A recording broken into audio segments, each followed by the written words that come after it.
I'll beat around. I won't beat around the bush, but Kane Hodder. Kane Hodder was Jason for at least a decade, more than a decade or so. And then right as Freddy vs. Jason came into fruition and starts going into production, they decide not to use Kane Hodder as Jason, which caused a big uproar with a lot of fans. From your time as a executive there, what was factual and what was like the rumored bullshit about why New Line Cinema decided not to use Kane Hodder? The only rumored bullshit thing that sticks out, and it's weird because like I never met Kane until years after the fact, and then quite liked him when I interacted. We actually had coffee one day. He was a nice guy. If I'm not mistaken, and by the way, I could be wrong, and she may have actually said this. But if she said it, it was total executive speak, and I think she'd acknowledge that now. But there was like a quote that I think might have gotten attributed to Stokely about wanting someone with sensitive eyes or some sort of shit. Yeah. Okay, I have no idea where. I'm not saying it did not run, and it wouldn't stun me if it did, because I could see that being executive kind of bullshit. Yeah, like that's certainly no reason why anybody was recast. So that's the one that I always remember is like sensitive eyes. But it may have just been if it did exist, because someone's probably going to hear this like, no, it was said in Variety. Then it would have been bullshit in that, because really like the Kane stuff came down to the idea of wanting to go back to the old school version of Jason. Really, primarily. And that the Kane version, first of all, you got to remember that, I'm not telling you anything you don't know, but like, it was always different guys over the years, obviously. Yeah. Kane then, found it and had a great run with it, made a great niche. But by the time he was done, they had gone to space. His mask didn't exist. His mask was shrunk down to basically part of his eyepiece. And so, and also like it was a burlier Jason, right? And so a lot of the thinking was trying to go back to the mix really was 4 and 6. Yeah. Which are not coincidentally my two favorite of the series, but also just in terms of trying to go back to having a clean, full mask for Freddy to fuck up. Yeah. Also having a bit of a physical difference in terms of having a, because by that point Kane was pretty burly. It would have been, something again more akin to CJ Graham was 6. He wasn't in 4. Ted, what's the guy's name in 4 that played him? Ted White. Ted White, thank you. A bit more to those. It was CJ Graham in 6, right? Yeah. Good. I'm glad there. My bona fides are legitimate. I used to know them all. I've smoked that away over college. But so that was really the driving, and oddly enough, like to the eyes thing. Like if that was said, it's a shame because this was the more legitimate reason, and at least would have been honest. Yeah. And so I think in a lot of ways that there's no question, like there's no good way to handle something like that. I don't think there's a way you could have done it where fans would have been like, okay, in part. And by the way, to his credit, because Kane was beating the drum on the convention scene for years. Like I have a lot of respect for him. I like him a lot. And we talked about maybe doing something together at one point. But really it was much more about trying to go back to the physical and design kind of look of 4 and 6, which I don't think any Jason fan that's honest would disagree is different from Kane's. Like fundamentally different. Yeah, because fundamentally for like Jason, the final chapter is almost to the point of being dead without really being dead. He's like essentially like half alive. He's essentially right. And then Jason Lives is he's pretty much like a zombie. So I can understand going into the production saying we want a different Jason, more keen to part 4 or part. It was honestly a throwback. It was VHS Jason more so than DVD Jason.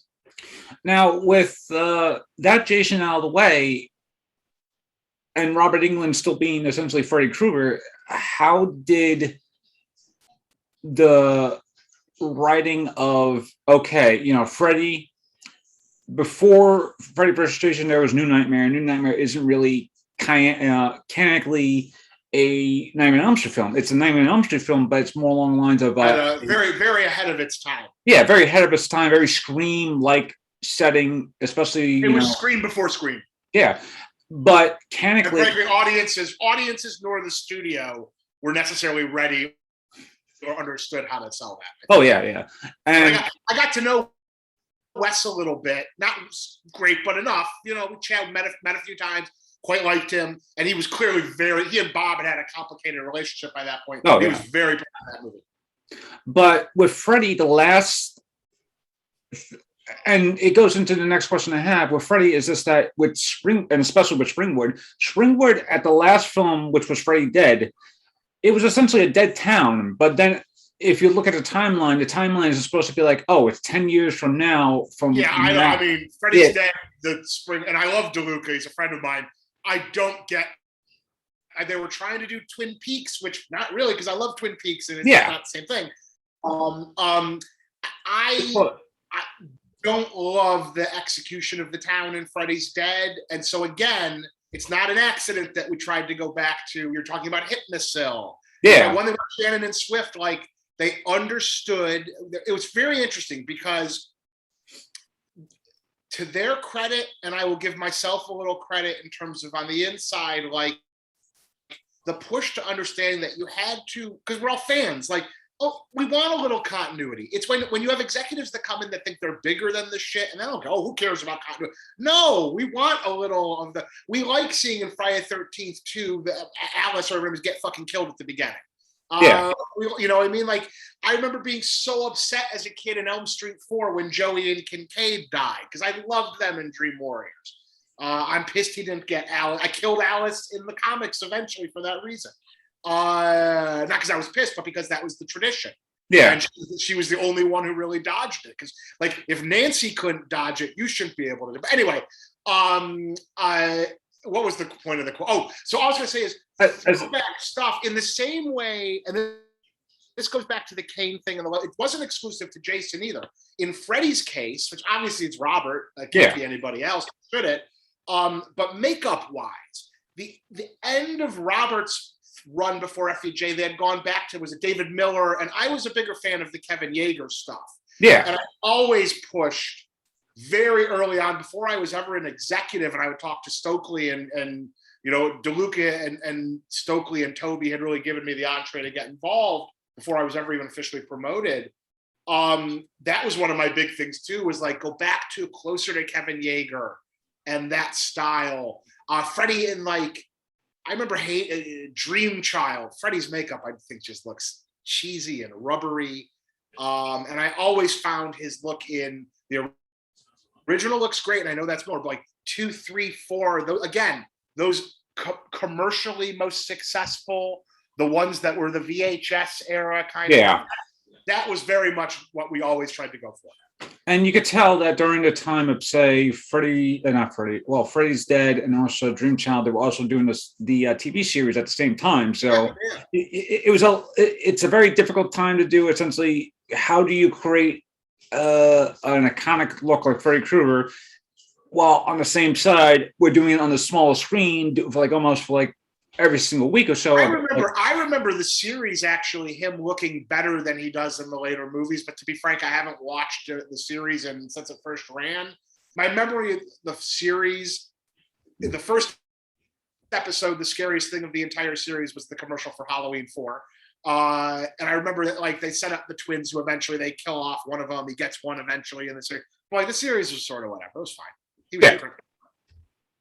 But yeah, back to my original question, which was about Springwood. How was it? And this was what you were just saying before, how Springwood and Freddy's Dead is clearly a Twin Peaks style of town, barring the fact that Roseanne and Tom Arnold are living there for some reason.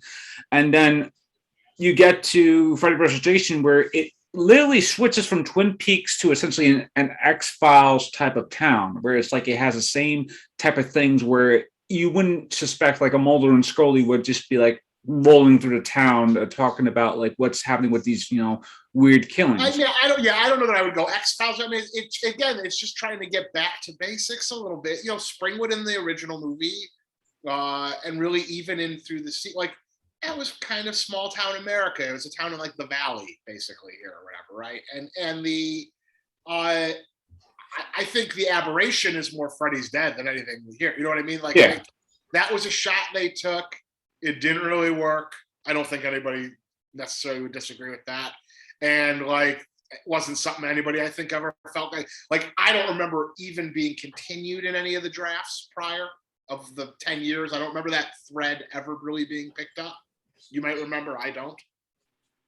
So one of those things. Yeah, I honestly, if any of the drafts that happen to come out, I'm trying to remember from Slash of the Titans, I think any of the drafts kind of do pick up on that, but at the same time, they kind of like try to make it in between both Dream Child and Freddy's Dead. So there's like this weird like middle period. I don't remember that. Really? Yeah. Continuity wise, set in between. I don't know. They've blurred at this point. I don't really remember that, but I will trust your judgment on that. I will defer to you. I remember there was a Jacob thing, but maybe Jacob, this was like an older Jacob and stuff like that too. So it was like there was definitely a version that had Stephanie and Jacob, but they were, I think, older at that point, if I recall. Oh, okay. But yeah, it's definitely a weird notion to go where you want to go back to basis for a film, and Freddy vs. Jason is a very back to basis front on both Freddy and Jason, especially Freddy, where it actually does show like it does show Freddy hasn't really lost his edge, so to speak, because in previous films he was more played up to be a very funny character, the fun Freddy thing, where it's like, oh, you kind of forget that this guy has murdered children in the past, and then suddenly at the start of Freddy vs. Jason, you get the sensation of, oh, this is Freddy Krueger. We are supposed to be fearing this guy, and God bless Robert Englund. He still brings that terrifying quality to being Freddy Krueger in that film. The same way Ken Kasinger makes Jason compared to where you just said before, where Jason is clearly a part 4, part 6 quite Jason, where he is like a murderous machine, but he is a murderous machine based on his mother's love. And also the fact that he's in a very different place, like both physically and probably spiritually too. And we did try to go. It was a Betsy Russell, right? We did. Yeah. We tried to go get her to come in and actually do it. And I'm trying to remember what the deal was there. That's why she didn't end up. I might have been even just a money thing, but we did try to have her come back and play it, which would have been very cool. Yeah, and it'd be like very nice to tie up every other things, but it's much. I imagine it's much more easier. I imagine it's much more easier to do this in a comic book than it is on a production scale, where it's like, oh, it's like I gotta figure out all these people's time frames. You can't. But she wasn't like people were beating with love to her. She's great. It's not like she was. I think it was more like, oh, at my age, if you want me to come out for this, you got to pay me, and it wasn't something they were going to do. I don't remember that. Don't quote me entirely on that. I don't know. Of course. We did try to get her. Now, back to casting. I know a little bit of the fact that Will was originally played by Brad Renfro. Yes. Rest in peace. But he was originally there for at least maybe a week or two, or he was early in production before he was unfortunately. Yeah, it was pretty fast. It was. Yeah, it was now he did prep. Yeah, yeah. What was he? The rumor is that he was like not. I don't know if he was difficult to work with or something to that effect. But what was the factual thing, and what was the rumored thing that was like essentially what people had believed to be the reason why he was essentially. And I can't tell you what was going on in his personal life. He didn't look good. I don't think he was well. And there's, no need. He's no longer with us, so no need to dwell on that. And obviously, he was a talented young actor. It would have been, I think, the obvious idea was that was at the time kind of a coup because he was still an interesting actor. Yeah. And ultimately, He wasn't in a place where it was going to work. And so the right move was made. And I think in hindsight, particularly as you look at the career that Jason has built for himself, and I've kept in touch with Jason a bit over the years, it's kind of a nice element of the film is that you sort of launch this guy who's really built a very nice career for himself. And I remember very fondly being at that premiere and watching he and his father, the late, great John Ritter, who, if you're too young and don't know John Ritter's work, John Ritter really, and did plenty of movies, but really one of the great television performers of all, brilliant physical comedian, innately likable. John Ritter was, you never heard a bad word about John Ritter. One of my favorite. So it was a lot of fun to watch the two of them. And then obviously John passed away not that long right after. Yeah. But to let him experience that. And I had dinner with Jason some years ago at this point, but and we remember just talking about it. It was a very special thing to get to see. So it's a shame, obviously, and clearly, Brad had his demons, but it worked out in a way that it was probably supposed to work out. And I think it's the silver lining in certain ways. Yeah. Now, the last of the casting that I wanted to see if this was rumored or not, and this relates back to your wrestling thing, was that supposedly Rey Mysterio Jr. plays Freddy Krueger for a stunt. Is that true or now? What? Yes. No, I've never heard that. That apparently that's been the what? Yes. What stunt? I don't recall him hitting a Hurricane Rana. Well, apparently it's either a stunt. 619 Jason. He does drop a bionic elbow. That was intentional. That was more dusty, baby. More than a Rey Mysterio, if you will. But apparently, from what I can gather, it's either when Freddy is jumping out of the water to attack Laurie in his. No, I was there for that. No, if that was Ray and I didn't notice it at the time, then I clearly need to get my eyes checked because I worked with the guy for several years and love him. I knew him pretty well. The other thing is that he was either a stunt double during the boiler room brawl scene, which makes what was Ray doing in Vancouver at that point? It's possible it was him. It's possible it wasn't him. I have to think by this point that would have been brought to my attention in the existing connection. And I've seen him since the movie. So I feel like that. I saw him as a WWE house show backstage. I chatted with him for a little bit years ago. And so no. So entertaining. So by the way, loved working with him. Great dude, super talented performer.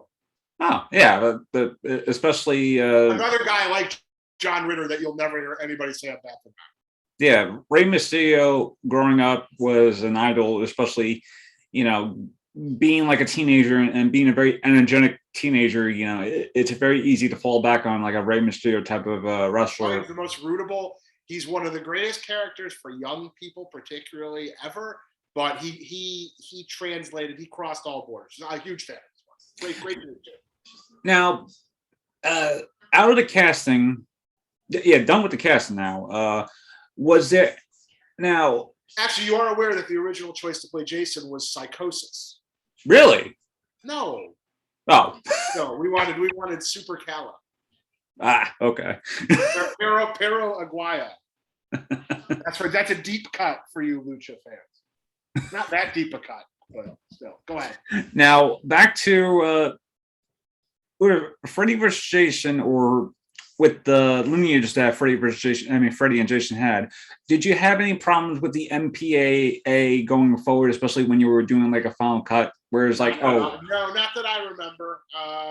The only thing I think when you look back at it is obviously and I don't remember. It wasn't Shannon and Swift. It may have been a Goyer line. I don't think it was that, but obviously you wouldn't have the Kelly Rowland dropping the F-bomb. Yeah. But no, I don't think so. Not that I really remember. Speaking of David Goyer, how did David Goyer get attached to? I don't know what did he do. Not ghostwrite, but he essentially did like a script doctor, right? Added a few. Right. Yeah, that's not uncommon, and we knew there were. It's interesting, particularly he did a little bit of work, And then if you go watch that opening scene, that's written by myself and actually Toby Emmerich did a little bit on that. Toby Emmerich's he'll get the blood, but I'll get the glory. That was his big thing. Oh, nice. Which is an awesome line, by the way. Yeah, it's a good line. The whole that Springwood slasher, that's what they call me. They also let me pick the flashback scenes, which as a fan was awesome to get to do. But so Goyer came in and he had, obviously done a ton in the genre, done a ton with New Line previously. Yeah. You had Blade 3 and all that stuff going on at the same time, so you knew that was coming. Blade 2 had just been successful. And in general, he had also, he and Stokely were close for a period. So it just, it was one of those things, a lot of times when you're going to hire someone to do some script doctoring or bring somebody in on a weekly or whatever, and it's kind of an indictment of the industry in a certain way. Like, it's about like comfort. And so, okay, I'm comfortable, because you just don't know that the work's going to turn out. Someone could always bomb something, but it's in his case, they were like, from Bob and Toby and Stokely, there's a comfort level. And so it was a very natural thing to go and do. And so they went off and did it, so that's nothing remotely unusual about it. Pretty typical, in fact.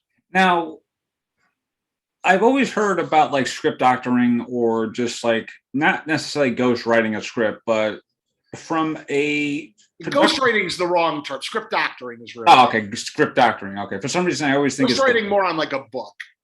Okay. I mean, you can look at like supposedly William Goldman technically ghost wrote Good Will Hunting. That's always been the rumor. Well, in that case, you could probably do it, but generally, like for what Goyer was brought in, that's really script doctoring. It's a weekly, it's a rewrite. It's a weekly. It might be on a, you might have a. There's a couple ways you can do that deal, but a lot of times it'll be a weekly. Now, from your experience, has script writing been a good profession to do, especially if you're a screenwriter? No, I don't see why anybody in the world would want. I mean, like that's like screenwriter and like actor too, but actress is worse because of just the industry. Yeah. In terms of some of the obvious issues. No, you're at the bottom of it's worse than ever, I would argue. If you are at a high level working, it's great. You're going to be paid a shitload of money. But like, yeah. No. The target's gotten smaller than ever. The ability to make original stuff. You're much better working in television, frankly, at that point. It's much more a writer's medium. But no, I'm very bearish in general on a lot of the industry. But certainly, like, I don't know, ask any writer, they'll tell you you're asked to do more free work than ever. Yeah. You're asked to. So no, I would say unless you're in that rarefied era. Yeah, I know at least several screenwriters, or at least several friends of mine who are screenwriters or something like that, and they do want to like when well, I get paid and stuff like that too. So I imagine even if you are like a script doctor or something like that, it's like a different. If you're a script doctor, you're at a different level than someone who's. You know what I mean? They're bringing you in because you've already delivered on multiple stuff that's been made. Okay. So they're not plucking someone off the street to do that. Now, the addition to Goyer in the script, was that just a thing to pad out the time, or was that just to say, hey, Shannon and Swift nailed the script, but we needed to do a little extra rewrites? No, it's not about. It's just about sometimes you want a fresh voice, sometimes you want, what I mean. We had executive changeover. They want to put their own fingerprints on. There's a variety of reasons, but no. Oh, okay. It's really not about padding time. It's amazing. I have a lot of these questions about Freddy vs. Jason, but I'm trying to condense it into like a very singular thing, so I don't like. No worries. Like I don't have like a whole hour just talking about Freddy vs. Jason. Again, so I don't know if you mentioned this the last episode, but you may have mentioned this before. I'm not sure, but Freddy vs. Jason holds a very special place for me, because that was the first rated R movie I saw in theaters. 2, it premiered the same weekend as the New York. I mean, I was about to say the New York Black. Well, it was like the New York Black. It was. No, it absolutely was. The gigantic East Coast blackout. Which ended up being a benefit to us. because I remember very vividly watching the HBO making of Freddy vs. Jason, and I forgot what was happening, but I think it was Robert Englund in like a telephone booth, because I think that's how they talked to.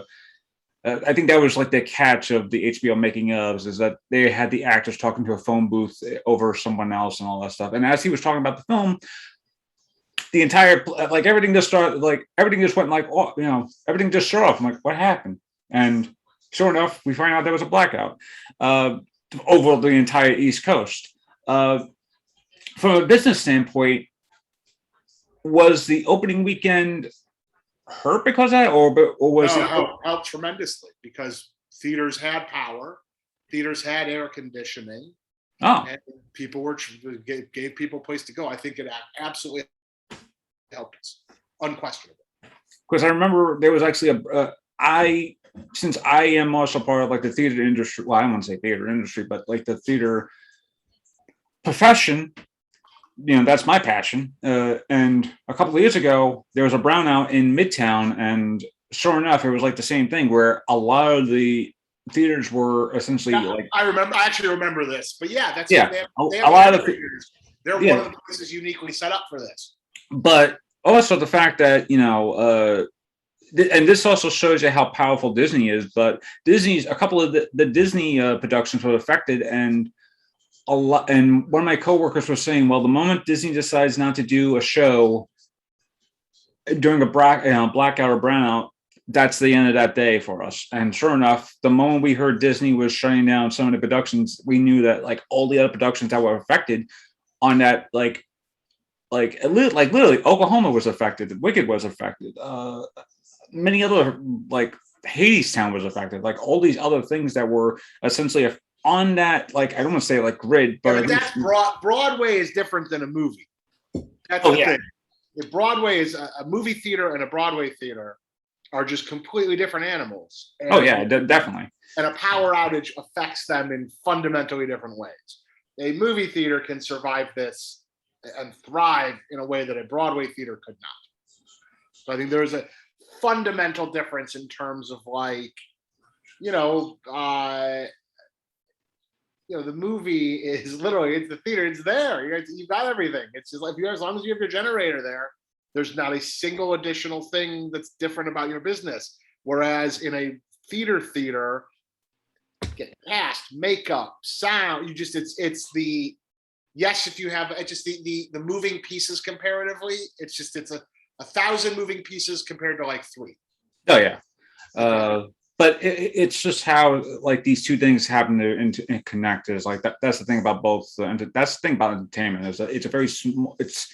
It's a small world, but it's also very vast. So it's a lot of things that somehow interconnect for one each other, or that's just how my mind is. So it's just how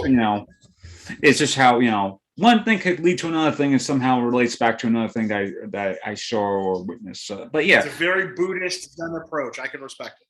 Thank you. So yeah, back to Freddy vs. Jason for the most part. Now, you mentioned in the previous episode that the sequel was supposed to be Freddy vs. Jason vs. Ash, which didn't go forward because of either just general sense of we couldn't get a deal done.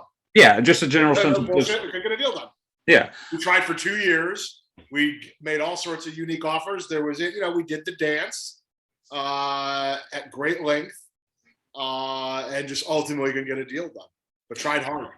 Now, do you think the reason why the deal couldn't be done was because of just rights issues? Because Ash.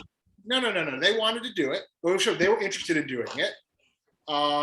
It's simply there was some existing drama between Bob and Sam and Rob and Bruce Camp from the original Evil Dead, going way back. Oh, right, yeah, because the original Evil Dead was released by New Line Cinema, but not to the extent that or distributed. They weren't interested in a deal.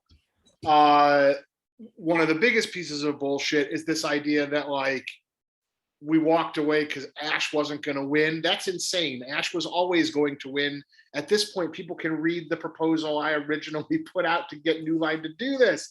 And it was clear from that Ash was going to win. And literally the first time I took Bruce to Chaya before I proposed it, because I didn't propose it until I got him interested. He knew Ash was going to win. So I have no idea where that's coming from. That's been clearly debunked at this point in terms of the fact.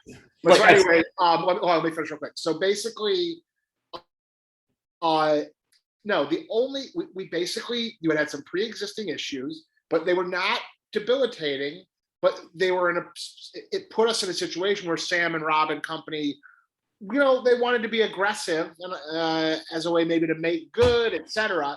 And we offered them to split territories, all sorts of really unique stuff that you wouldn't ordinarily do at a deal-making level. And just over a couple years, couldn't get it done. And I think that a lot of it was that Rob and Sam felt like ultimately there was more money for them in remaking it eventually. I don't agree with that. I don't think that's the case. I think, as we've seen just by virtue of the fact that Freddy, Jason, Ash is still talked, I get asked about it all the time still.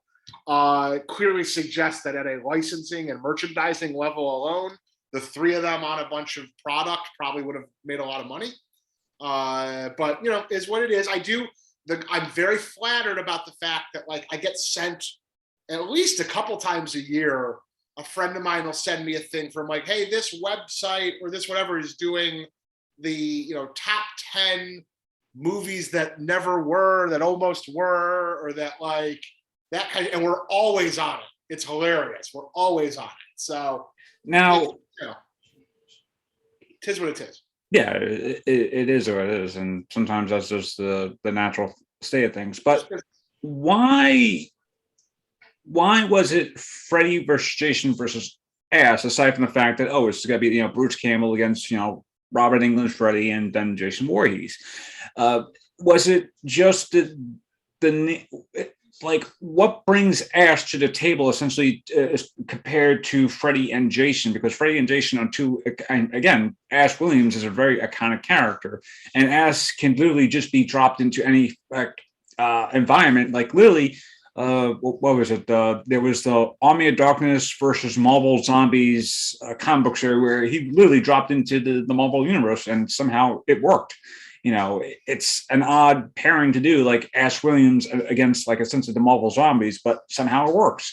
But from a film standpoint, what worked about the concept against Freddy, Jason, and Ash essentially kicking ass against each other? Right. For the same reason, I don't find the Marvel Zombies thing to be an odd concept. To me, that's a really natural fit. Yeah. This was pretty.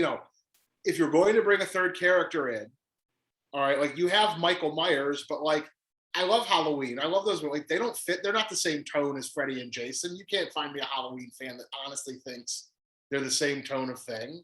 Michael's a different type of killer. Those movies are a different type of tone. He also doesn't speak, so it's another character that doesn't talk. It just would not. And we tried to get Michael at New Line. We tried very hard. We had a movie we wanted to make. It would have been awesome, and Malik was interested. But it was a situation where the Weinsteins, they kept coming close to the deadline where they had to make a movie or something, or they'd lose it and they'd make it. So we tried. We tried 2 or 3 times to get it. We had a take that we liked to do Halloween that Malik was into, because Malik and I go way back. Quite like him, I knew his dad a little bit before he passed.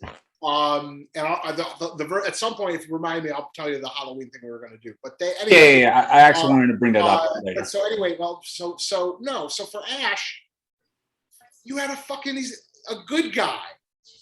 So first of all, there are no other really iconic good guys of that era, really.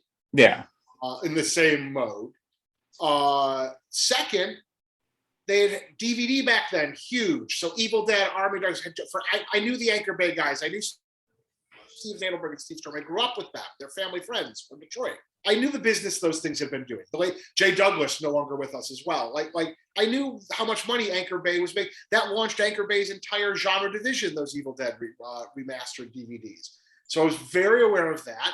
And that Bruce was bubbling up, and if you went to conventions, there was Ash shit all over the place. And it was at the fan level, it was just one of I will give myself enough credit to say I had my finger on the pulse at that point of the audience, because I was the audience.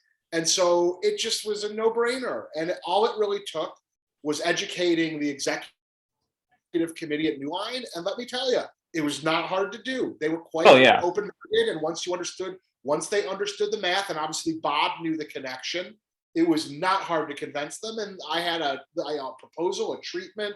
All of these things are online somewhere at this point. I know people can find them. And got it sold to where they want to do it.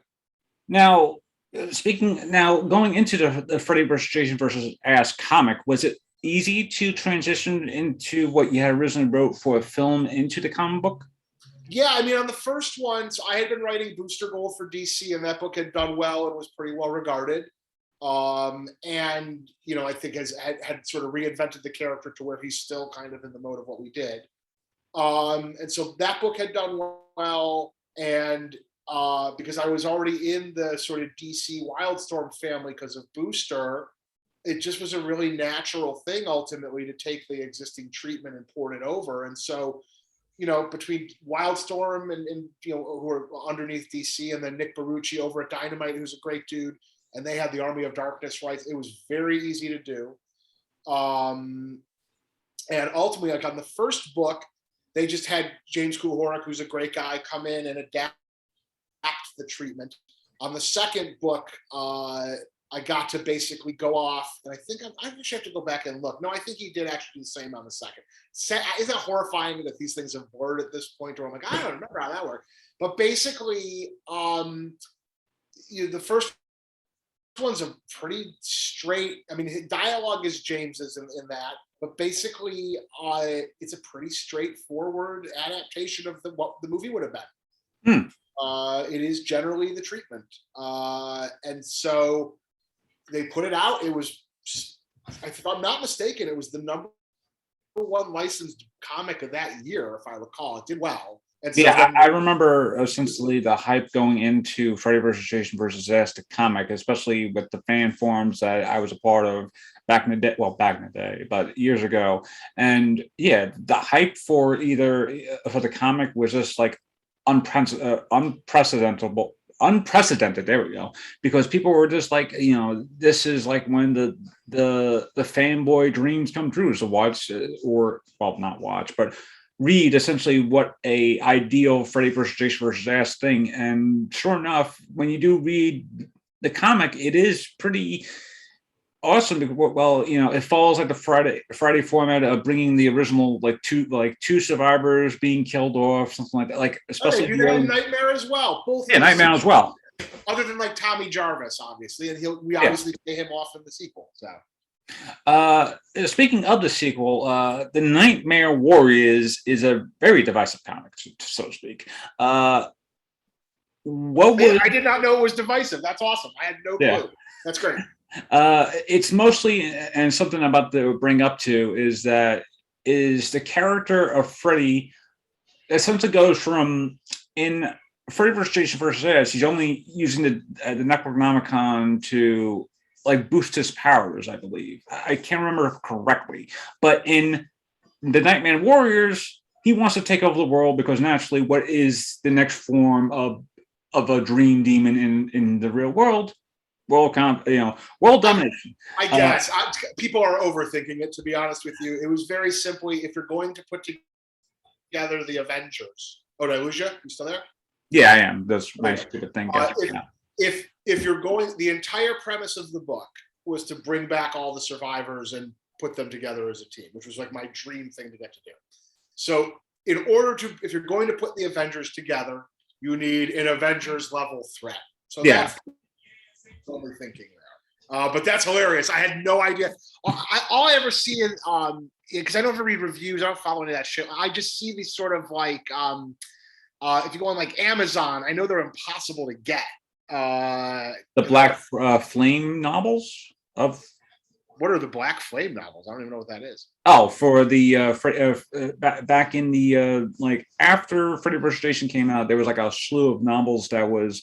No, I've never heard of these. Oh, they're very impossible to get. They were licensed? Yeah, they were licensed. Oh no, I was talking about Freddy Jason Ash. Okay. No, I've never heard of. What are the Black? So they were like Freddy books, or what were they? Yeah, they were essentially Freddy like tie-in novels that took place after Freddy vs. Jason. So really? You had I never heard of that. Okay. Yeah, and there was like one novel that has Freddy getting a young protege, is like literally called protege, and it's him basically hyping him up to become his, like, I wouldn't say like his Black next villain. Flame series. Okay, I've never heard of this. Yeah, I'm looking at this right now. I'm looking at the Thank You Nightmare.films.com. And with the Jason books, this can't they get more crazier by itself, because one, you have one Jason book hasn't been worshipped to a point of them like having him being brought back to like to be their own god. So it's called like Church of the Divine Psychopath, and they bring him back. And like, I had no idea about any of this.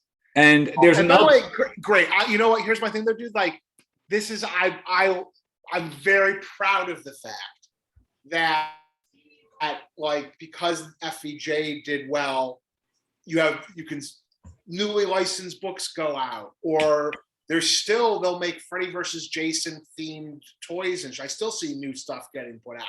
Yeah, I have a shirt somewhere in my storage together, and it's with the logo from the movie and stuff.